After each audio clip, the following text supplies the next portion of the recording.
నన్ను ఈ వాక్యం ప్రేరేపించారు. హల్లెలూయా. ఇది చాలాసార్లు మనం వినినటువంటి స్టోరీనే కదా. పరలోక రాజ్యం. ఏ రాజ్యము? మీ అందరికీ పరలోక రాజ్యం తెలుసా? మన్నటి తెలుగు. పర అంటే ఇక్కడిది కాదు, పర అంటే అవుతుంది అని అన్నట్టు. పరలోక రాజ్యం. మనందరి ప్రయాణం కూడా పరలోకానికే. హల్లెలూయా. ఎక్కడికి ప్రయాణం చేస్తున్నాం మనము? పరలోక రాజ్యానికి ప్రయాణం చేస్తున్నాం. దీన్ని పరమ కానాను యాత్ర అని కూడా అంటారు. ఏమంటారు? పరమ కానాను యాత్ర. అయితే ఇశ్రాయేలీల కాలంలో ఇశ్రాయేలీలు వాళ్ళు ఐగుప్తు దాస్యంలో బంధింపబడ్డప్పుడు, అందులో ఉన్నప్పుడు దేవుడు మోషేని ఏర్పాటు చేసుకొని మోషే ద్వారా దేవుడు ఐగుప్తు దాసత్వంలో నుండి ఈ యొక్క ప్రజల్ని విడిపించుకొని నడిపించుకుంటూ వచ్చాడు. ఆ యొక్క యాత్ర ఎన్ని రోజులు సాగింది? 40 రోజులు. Very good. ఎన్ని సంవత్సరాలు? 40 సంవత్సరాలు. యాక్చువల్గా 4 డేస్లలో ప్రయాణం అయిపోతుంది. కానీ దేవుడు సర్వశక్తిమంతుడు అని లోకానికి నిరూపించడానికని ఆ జనాంగాన్ని ఎన్నుకొని దేవుడు ఏం చేసిండంటే ఆ యొక్క ప్రయాణాన్ని నడిపించుకుంటూ వచ్చాడు. వాళ్ళు వస్తూ ఉన్నప్పుడు ఎన్నో రకాలైనటువంటి ఒడిదుడుకులు, ఎన్నో రకాలైనటువంటి ఆపదలు, ఎన్నో రకాలైనటువంటి అద్భుతాలు కూడా. హల్లెలూయా. ఈ విధంగా రకరకాలుగా వాళ్ళు అన్ని అనుభవాలు అనుభవించుకుంటూ వాళ్ళు కానాన్ని చేరుకున్నారు. మన జీవితంలో కూడా ఈ యొక్క ఐగుప్తు దాస్యత్వం అని అంటే సాతాను యొక్క చెరలో ఉన్నటువంటి మనల్ని దేవుడు తన యొక్క సువార్త చేత మనల్ని విమోచించాడు. హల్లెలూయా. విమోచించబడిన మనము ఎప్పుడైతే క్రీస్తు దగ్గరకు వచ్చి, దేవా నువ్వు నా దేవుడవు, నేను నిన్ను నమ్ముతున్నాను, నీ రక్తం ద్వారా నాకు స్వస్థత కలుగుతుంది, నీ రక్తం ద్వారా పాప విమోచన కలుగుతుందని నీ నోటితో ఎప్పుడైతే ఒప్పుకుంటావో అప్పుడు నువ్వు ఏం చేస్తావు? రక్షించబడతావు. హల్లెలూయా. రక్షించబడిన వాడికి, క్రీస్తునందున రక్షించబడిన వారికి ఏ శిక్ష లేదు. అయితే రక్షించబడ్డాను నేను అనడానికి ఒక సూచనే బాప్తిజం. హల్లెలూయా. చాలాసార్లు చెప్పాను, మళ్ళీ సందర్భం వచ్చిందని చెప్తున్నా. హల్లెలూయా. బాప్తిజం అంటే ఏంటి? నువ్వు రక్షించబడ్డావు అనడానికి నీకు ఒక ఐడెంటిఫికేషన్.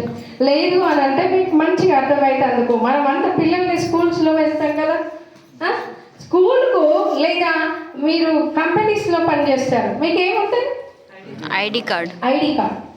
వితౌట్ ఐడి కార్డ్ లోపలికి రాని. ఇది కూడా అంతే. హల్లెలూయా. వితౌట్ బ్యాప్టిజం మనము ఎన్ని సంవత్సరాలు దేవుని సన్నిధికి వచ్చినా, ఎంతగా దేవునితో నీవు ఐక్యపరచబడ్డా నీకు రక్షణ లేదు. నువ్వు పరలోకానికి వెళ్ళవు. సూటిగా చెప్పేసి హల్లెలూయా.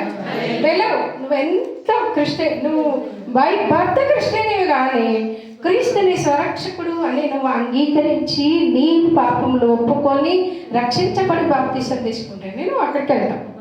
ఓకే, అక్కడికి వెళ్తున్న నీకు కొన్ని క్వాలిఫికేషన్స్ కావాలి. హల్లెలూయా. ఎటుగురుగా నేను పోతున్నా, నాకు కూడా రికమెండేషన్ పెట్టిండు, నేను లోపల పోతా, నేను నర్సన్ కాకపోయినా సరే నేను సూదులిస్తా అంటే కుదిరిద్దా? కుదరదండి. ఎట్లా ఇస్తాం చెప్పు?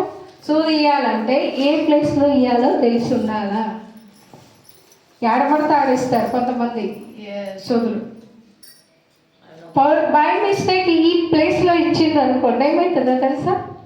క్రమక్రమంగా ప్యారలైజ్ అయిపోతుంది, అది పడిపోతుంది కాదు.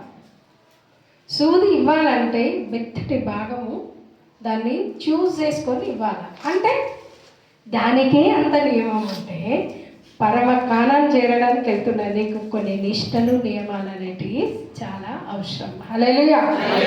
హల్లెలూయా. ఇప్పుడు పరలోక రాజ్యం అంతా 10 మంది డ్యూటీలు పట్టుకున్న కన్యకలను పోలి ఉన్నది. ఎంతమంది? 10 మంది. ఎంతమంది చెప్పాలన్నారు? 10 మంది. చాలా మంచోళ్ళు. మా బ్రదర్స్ అయితే ఎందుకో ఏమో ఇప్పుడే చదవాలనిపిస్తుంది మా మలేషియాకి. హల్లెలూయా. ఇటు చూడాలి. ఎంతమంది అండి? 10 మంది. దీంట్లో వాళ్ళకి మంచి నిక్ నేమ్స్ కూడా ఉన్నాయి. ఏమంట? ఐదుగురు బుద్ధి కలిగిన వాళ్ళు, ఐదుగురు బుద్ధి లేని వారు. సరే, అసలు బుద్ధి అంటే ఏంటిది? బుద్ధి కలిగితే ఎట్లుంటారు, బుద్ధి లేకపోతే ఎట్లుంటారు అని కూడా తెలియాలి కదా. ఏది పడితే అదే ఇది అనుకోవడానికి లేదు కదా.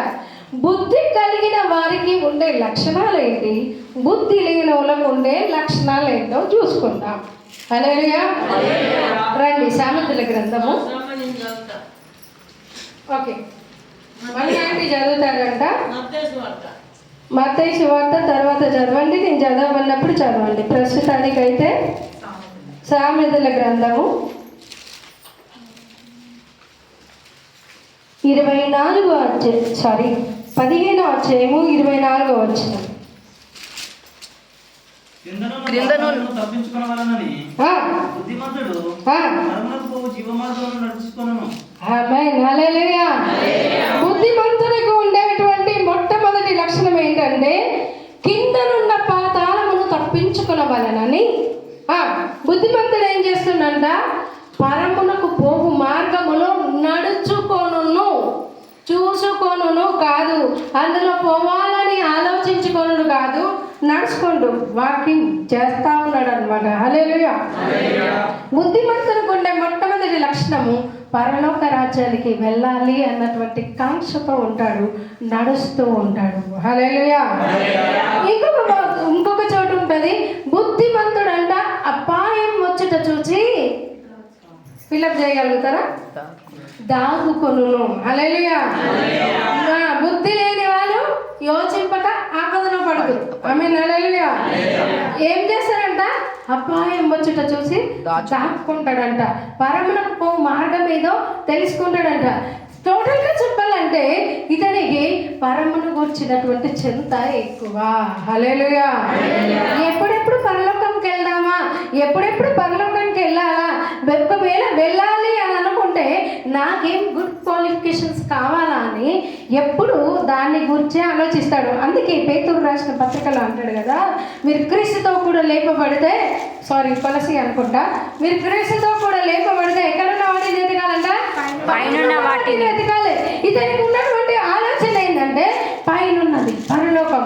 మనం ఏం చేస్తామంటే మనం మానవులం కాబట్టి మన లోపల ఒక ఆలోచన ఉంటుంది, ఏమి తింటుమా, ఏమి తాగుదామా, ఏమి ధరించుకుందామా.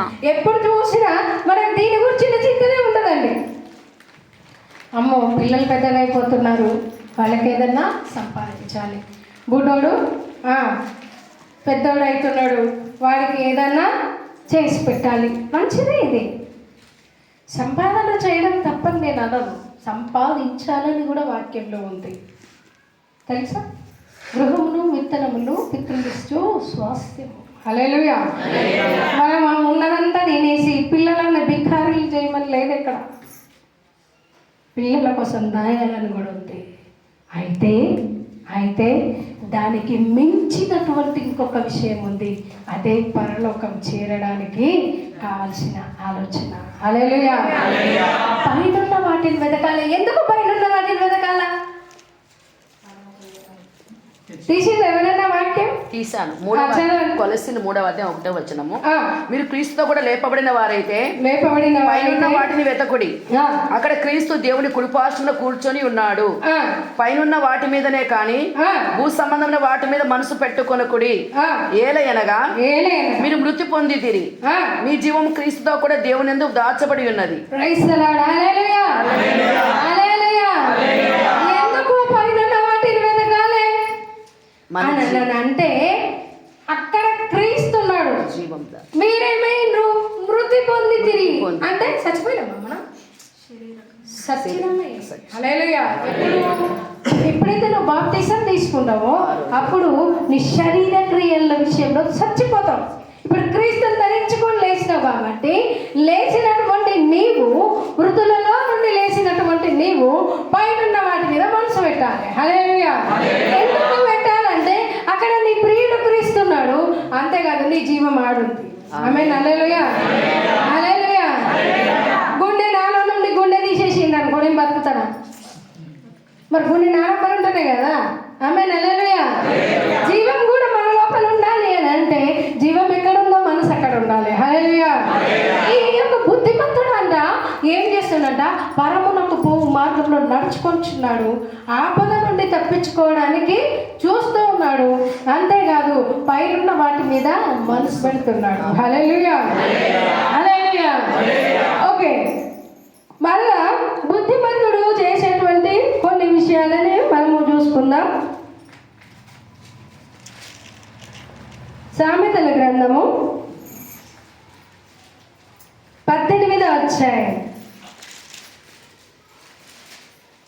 సామెతల గ్రంథము 18వ అధ్యాయము 8వ వచనం చదువుకుందాం. సరే 19:8 చదవండి ఒకసారి. 19:8. బుద్ధి సంపాదించుకొని వాడు తన ప్రాణములకు ఉపకారి. హల్లెలూయా. బుద్ధిని సంపాదించుకొని వాడు తన ప్రాణమునకు ఉపకారి. దేనికి ఉపకారి? ప్రాణము. మన ప్రాణాన్ని మనం దక్కించుకోవాలంటే నెంబర్ 1 మీరు గమనించండి. ఫస్ట్ మన జీవం గురించి అక్కడ మనం ప్రయాసపడుతున్నాం. ఎందుకు? పైనున్న వాటిని వెతికితే నీ జీవం సేఫ్టీ. దెన్ సెకండ్ థింగ్, బుద్ధిని సంపాదించుకోవడం వలన నీ ప్రాణానికి నువ్వేమంట? ఉపకారియా అపకారియా?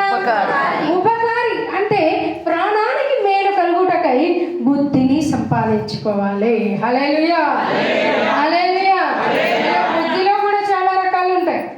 బుద్ధిలో కూడా రకాలు ఉంటాయి. ప్రభు చిత్తమైన తర్వాత ఎప్పుడన్నా చూసుకుందాం. ఓకే, ఇప్పుడు కొన్ని బుద్ధి లేని వాళ్ళ గురించి నేర్చుకుందాం. ఆమేన్, హల్లెలూయా. అక్కడ 5 బుద్ధి కలిగిన వాళ్ళు, 5 బుద్ధి లేని వారు. సరే, మీరు ఏ కోపం చెందుతారో నేను మిమ్మల్ని ఏలెత్తి చూపను, మీకు మీరే స్వపరీక్ష చేసుకోండి. హల్లెలూయా, హల్లెలూయా. ఓకే, 18వ అధ్యాయం 1వ వచనం చదవండి ఫస్ట్. వేరుండగోరువాడు స్వేచ్ఛానుసారముగా నడుచువాడు, అట్టివాడు లెస్సైన జ్ఞానమునకు విరోధి. ఫస్ట్ బుద్ధిహీనునికి ఉండేటువంటి మొట్టమొదటి లక్షణము జ్ఞానానికి వీడు విరోధి. అస్సలు ఇష్టం ఉండదు. మంచి మాటలు చెప్తే అస్సలు ఇష్టం ఉండదు.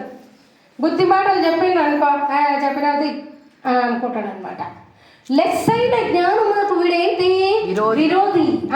నెక్స్ట్, బుద్ధిహీనుడు వివేచన యందు సంతోషింపక తన అభిప్రాయములను బయలుపరచడం యందు సంతోషించును.